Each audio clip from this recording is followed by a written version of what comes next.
Morning, ma'am. Ma'am, two topics lang po. Unahin ko lang yung sa SALN. May we get, ma'am, the wisdom behind hiring Cuervo appraisers to come up with its own version of net worth ni President Marcos? Kasi parang yung sa mga previous SALNs, ma'am, di ba? Kung ano po yung, parang isa lang po yung... Cost of acquisition? Bakit po merong appraisers, ma'am? Hindi ba mas maganda kung makikita nyo kung ano yung value, yung updated value ng mga properties? Mas maganda, mas maliwanag, mas transparent. For transparency purposes po ito. Para mas maganda rin makita ng taong bayan kung magkano na yung value ng mga properties na dating na-acquired before. Dahil darating yung panahon na sasabihin nila na ito na yung value niyan. So, dapat i-declare din. So, wala namang mali doon. Mas maganda nga po. Okay, ma'am. Ma'am, another topic. May we get your response to the remarks made by former Executive Secretary Bersamin that he did not resign, contrary to your statement last Monday that he quit from his post out of delicadeza. Ma'am, what was the basis of your announcement po nung Monday? Kung meron pong ganitong denial on his part.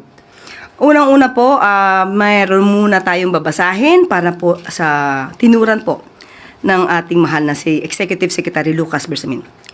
The Palace acknowledges former Executive Secretary Lucas Bersamin's clarification regarding the manner of his transition.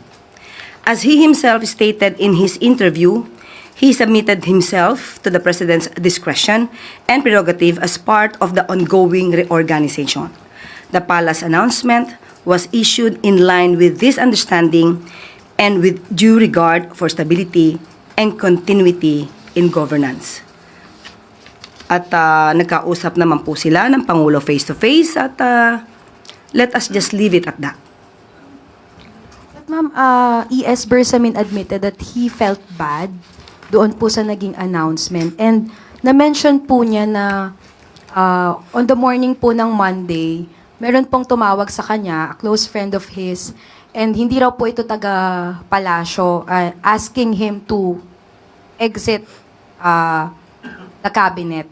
May we know po, ma'am, kung meron kayong information, given na kayo po yung nag-announce nung resignation, kung tungkol saan po yung naging phone call na to, or sino po kaya yung kausap ni ES? Wala po tayo. Hindi po tayo privy sa kanilang usapan. Kung sino man po yung sinasabi niyang kaibigan na nakausap niya.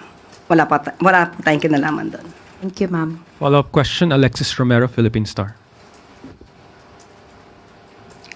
Yusek, former ES Bersamin said, masarap lang daw pakinggan yung delikadesa, pero hindi naman daw ganun yung nangyari, no? Do we still stand by our statement that he resigned out of delikadesa? Muli po, ang pina-announce po sa atin ay galing sa palasyo at kung ano po naramdaman ni ES Bersamin, yun din po na ginagalang po natin ang kanyang nararamdaman. At kung ano po ang sinabi lamang ng po ng palasyo, yun lamang po ang ating in-announce. Follow-up related lang, Yusek, ano? Kanina may nabanggit na pabiro si Presidente about a cabinet shake-up, even jesting na si FL daw po ay magiging ambassador for OFWs. Magkakaroon ba talaga ng Shake up? Sabi mo, pabiro. Hindi, minsan half-meant, di ba? Minsan ng mga jokes. Tingnan na lang po natin. Kasi kung nakita niyo po na parang pabiro po yung pagkakasabi ng Pangulo. So, yun muna po tayo. Face value.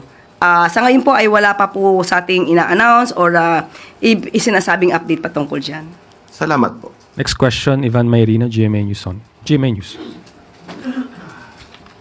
Morning, Yusek. With the very important cabinet secretaries, no less than the executive secretary and the budget secretary being removed from the cabinet at may mga undersecretaries being investigated for conspiracy to commit plunder, is there an internal investigation ongoing, considering that the scandal has possibly hit the high levels to the low levels of the bureaucracy? Sa ngayon, wala pa pong pinapaabot sa atin kung may internal investigation dahil sabi nga natin kung ano man po ang issue patungkol sa flood control projects at infrastructure, nandiyan naman po ang ICI para mas maging independent po ang pag-iimbestiga. Sinabi niyo rin po, baka may mga ibang cabinet secretaries, if they feel that they are involved, mas magandang pangunahan na mag-resign na lang. But aside from that call, is it safe to say at this point that everyone is under investigation? Hindi ko po masasabi. pinag-iisipan ko, parang wala po ang masasabi ng lahat ay under investigation.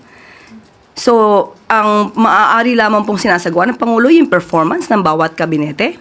At yun naman ay usual at regular. Pero kung patungkol po sa mga sinasabi natin maanumalyang flood control projects at wala naman pong nababanggit o nasasabi, parang hindi naman po kailangan mag-imbestiga patungkol dito. Ma'am, with cabinet secretaries being made to resign or resignations being accepted as you announced, and seemingly given graceful exits, paano po masisiguro ng administrasyon that they will be made to stand investigation and eventually prosecution should it come to it? Wala na po sa kamay ng Pangulo yan. Na yan po ay maaari nasa kamay na po ng ICI, maaari nasa kamay na po ng Ombudsman, DOJ. Sila na po ang mag-iimbestiga. Pero hindi ho ba by allowing them to resign, parang nabibigyan sila ng free pass na to escape accountability? Wala pong pwedeng lumagpas. Kung kinakailangan po imbestigahan, private citizen, public official, kung kailangan imbestigahan, dapat imbestigahan. Thank you. Next question, Katrina Domingo, ABS-CBN. Morning, Undersecretary. The former Executive Secretary denied that he resigned out of his own accord. So ano po yung totoong reason kung bakit po siya tinanggal at sino po yung nagpatanggal?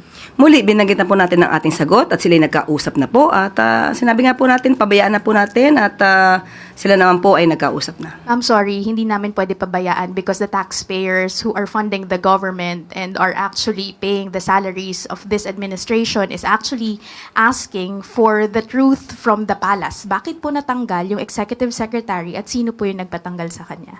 Hindi ko po masasabi kung sino po nagpatanggal sa kanya. Binanggit ko po kanina na hindi ko po alam kung sinong kausap niya.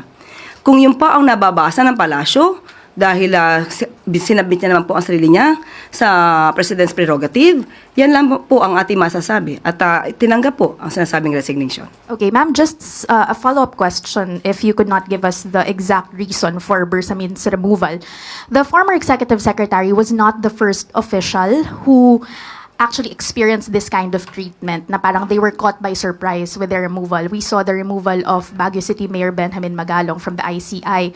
Also the removal of former DPWH Secretary Bonoan from his post.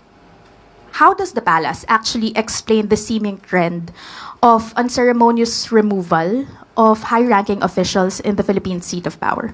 Tanong po natin, tinanggal po ba si Mayor Magalong? Sino po ba ang nag-resign? Ang huli natin pagkakasabi tungkol kay Mayor Magalong ay ipapatignan, ipapacheck, ipapa-assess sa legal team kung mayroon ba na-violate. Wala pong nagpa-resign kay Mayor Magalong. Action niya po yan, voluntaryo. Kaya hindi po pwedeng isama o sabihin na may unceremoniously call for his resignation. Yung nire-raise po nitong mga opisyal na to is that nauuna lagi daw po yung yung announcement before they were actually called on or discussed yung issue with themselves. How does the palace respond to that? Na may parang gap in terms of communication within the president's inner circle. Tandaan po natin, lahat naman po kami ay ang aming service ay upon the pleasure of the president. Sabi nga nila, pagpasok mo dito, hindi mo alam kung ito na yung huling araw mo. So lahat po kami dapat ay handa doon. Next question, Ann Soberano, Bomboracho. Yusek, good afternoon. Reaction lang from Palace. Magti 3 months pa lang po si House Speaker Bojo D at may mga ulat na pong papalitan umano siya. At ang napipisil po daw ng Malacanang, ito pong si Deputy Speaker Ronaldo Puno. Do tinanggi naman po ni Representative Puno na may ganitong issue. Totoo po ba na si DS Puno po ang nais ng palasyo para maging susunod na House Speaker? Ang pagpili po kasi ng liderato ng Kongreso ay wala naman po sa kamay ng Pangulo. Kung ano po ang kanilang magiging desisyon dyan, kung ano ang kanilang pagiging pagpapatakbo dyan, hindi po yan saklaw ng Pangulo. So, nasa kanila po yan kung ano po yung nais nilang gawin sa House of Representatives. Wala po bang impluwensya si Pangulo na pwedeng ito yung pwede nating ilagay? Wala po akong nakikita at wala pong ganun. Thank you, ma'am. Last question is from Let Narciso, DZRH. Yusek, sabi po ng AFP, posible daw na foreign-funded yung ilang destabilization efforts. May ganito po bang impormasyon na natatanggap ang palasyo?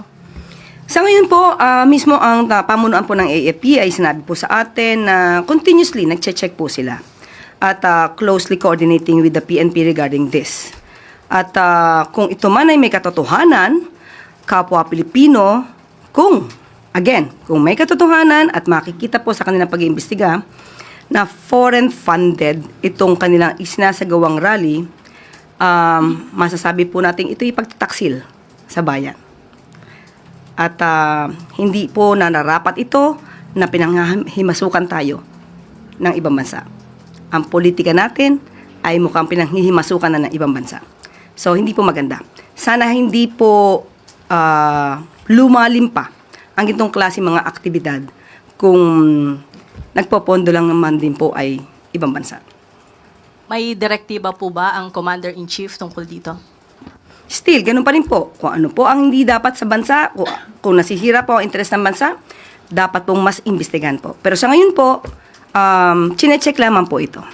Continuous looking on this matter, ang AFP.